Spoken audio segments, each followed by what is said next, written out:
Hi there! Today I am demonstrating how to make a better than Starbucks Dr. Apovian style pumpkin spice latte.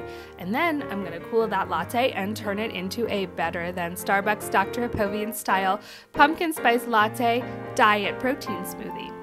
The ingredients you need for this Dr. Apovian style super skinny pumpkin spice latte are 1 tablespoon of pumpkin pie filling, no sugar added, 1/2 cup of unsweetened vanilla almond milk, 1 teaspoon of honey, that's optional sweetener if you want it, and 1/2 teaspoon of pumpkin pie spice.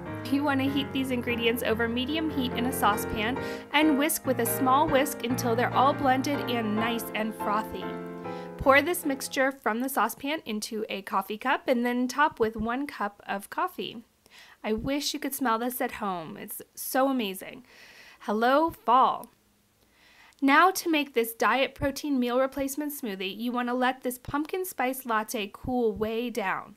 Then pour it in the blender, add 1 cup of frozen pumpkin pie filling with no sugar added, 1 cup of nice crisp fall apples chopped with the skin on, 2 cups of spinach, and a packet of Physicians Protein Smoothies Base. Okay, blend away. Enjoy this delicious flavor this fall and lose weight with diet protein smoothies on Dr. Apovian's weight loss plan, the overnight diet, or whatever healthy diet you're following this fall. Stay tuned and subscribe to Dr. Apovian's channel for more delicious weight loss recipes.